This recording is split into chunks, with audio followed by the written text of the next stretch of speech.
Hi YouTube, it's nearly the end of November. I can't believe it, but Christmas will soon be upon us, certainly December, any day now. And I'm still holding off doing my empties for November video because I always think there's a few bits and pieces that I will use up in the last days of the month, and I'm kind of waiting to put them in. Let's see.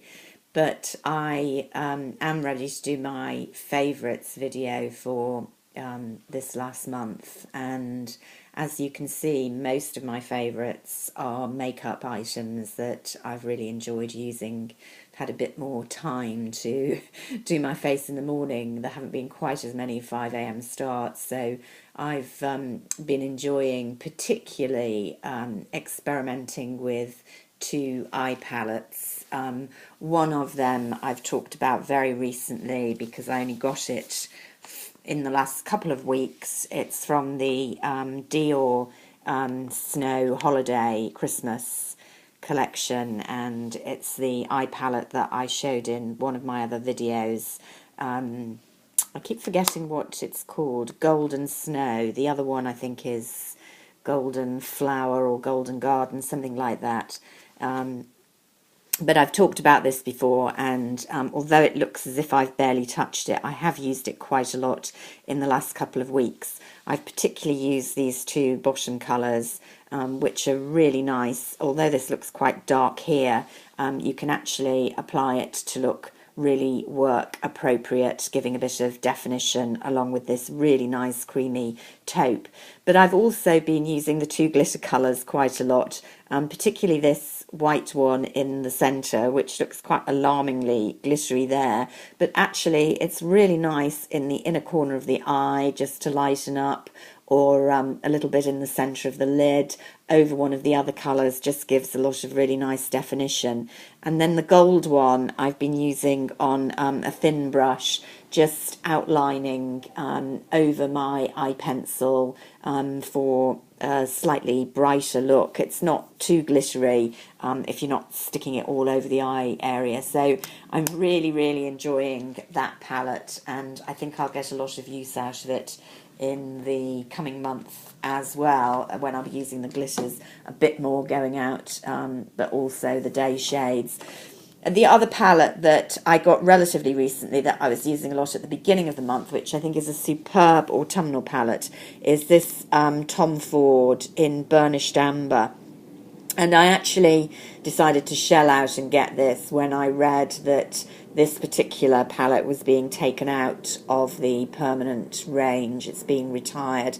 So Tom Ford palettes are so expensive. They're really hard to justify buying. £62 in the United Kingdom. And although you get a lot of product, and I think it will last forever, and I think the consistency and staying power of their shadows are the best of any eyeshadows. It is hard to say that they're so significantly more than, for example, a MAC shadow, which in reality, you know, for 4 shadows you'd be paying £40. Having said that, it's really nice to have them in a beautiful palette, matched together, and I'm really pleased with this one. This is my well, I've bought another one recently, but I'll tell you about that on another occasion, because I haven't had as much use out of it. But this was my second palette. I had the limited edition Enchanted, which I use a lot. It's a gorgeous palette. I don't regret it at all. This is much deeper autumnal shades. These ready ones in particular, I wondered whether I would use a lot because they look alarmingly dark. But together with the other colours, they do a really nice autumnal eye. And the great thing about them is, once they're on, they stay on until you take them off. Fabulous consistency to work with and staying power.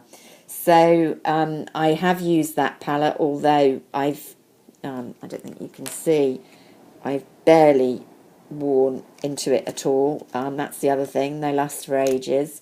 So I should say I got this on eBay. If you're careful, I think you can get some good deals. I paid about £50 for that one, so there was a substantial saving. You need to look around. What else? I've already mentioned in the eye videos again and again my beloved now relatively new find khaki bronze volume mascara from Chanel. Using it all the time, really, really loving it. Talked about it in my other videos, so I won't say any more. And then the blush that I've been using the most is one of the cream blushes. This is Presage, which is a sort of corally colour. I bought, this was what I intended to buy when I first went to look at the cream blushes, because I really, really liked their promotional photographs, which showed a kind of coral lip, coral blush with a dark eye and deep sort of khaki nails. And I thought it was a really interesting juxtaposition of the clearly autumnal colours, the sort of khaki and the dark on her eyes, with coral, which I kind of more associate with spring, summer, fresher looks. But it looked really good in the promotional. Obviously she's a very beautiful model and I'm not, but still. So to cut a long story short, this was the colour that I intended getting when I went to the Chanel pop-up shop in Covent Garden, which has now become permanent.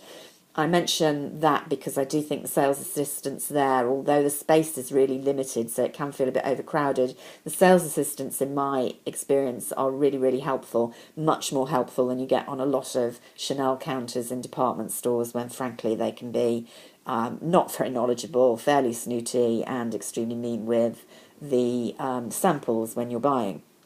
Anyway, she tried out a number of the blushes on me, and I ended up getting the deep pink one at the time. But although I don't regret it and I enjoy it, I went back for this one, and I have been using this a lot this month.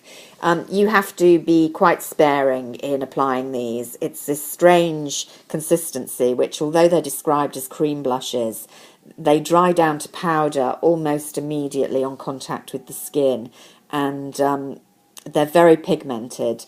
I was recommended by the sales assistant in the shop to use a duo fibre brush rather than a standard blush brush to apply them, and I have found that that's the best way of applying them. The really plus of these cream blushes is that they have good staying power, so if you're working a long day like me and don't really want to have to fiddle around with your makeup again at lunchtime retouches, they're great. So I've been enjoying that. This lipstick I've been using a lot. It's the Diorific from last Christmas edition, which I didn't use at all. It's just a really nice matte red with a tiny bit of shimmer. It's called Lady. I think they're re-promoting it at the moment, certainly in Selfridges, but at least two of the current Diorific shades are extremely similar. I really like these the little stick for it. I don't know what you call it really, the casing. Yeah, it's a really nice lipstick as a change. And I've also been using, when I haven't wanted a red lip, a purchase I made in the summer when I was in the States. It's Victoria's Secret's Pro. I don't think you can get them over here in the UK. This was the holographic lip shimmer. I'm not a great lip gloss fan, but this one is really, really pretty, both on its own. I don't know if you can see that. You get a nice little shimmer. It looks a bit alarmingly gold there, but honestly it just looks like a really pretty shimmer. Or over other lipsticks, it adds a bit of depth, and its consistency is quite nice. Lip glosses invariably wear off pretty quickly, but this one does better than most. So if you're in the States and can get hold of that, recommend it. Ditto this, which seems a ridiculous thing to be saying I've been using in the autumn. It's from Bath and Body Works, so you have to be in the States to get it, or on eBay. And Coconut Lime Breeze. You couldn't really get more summery than that, but I've been really enjoying it. It's not terribly coconutty, which is why I bought it. And when I then opened it and used it the first time, I thought, not so keen. I mean, you can just about smell the coconut, but it's very kind of lime orientated and a bit musky, I find. You can certainly smell it afterwards on your skin, or maybe I've got the body wash as well, which I use the two together. I'm just showing the shower gel there. So they're quite reasonably priced in the United States, obviously, but I've been enjoying that a lot in my bath. And the other thing, I love nail polishes, and I collect Chanel, and I've started buying some of the discontinued ranges on eBay. Absolutely loving this one. Can I try and show the shimmer on that? This is called Tulip Noir. It's, I think, about 2009, 2010. You can get it fairly readily on eBay if you look out. This was a partially used one. I've got another full one that I managed to get. And I just love it. I love dark red, and I just love the chromal undertone there, which is really, really pretty. So I've been wearing that almost constantly. I'm not wearing it today. I'm wearing a Dior Safari coloured polish, but I really love Tulip Noir. I think there's nothing more elegant and sophisticated at this time of year than short nails with dark red polish. Even though it's very gloomy outside, as you can see from my dreadful light. Anyway, that's what I've been enjoying in November. I'm looking forward to party time next month and the chance to wear some slightly more outrageous and enjoyable cosmetics. So bye for now.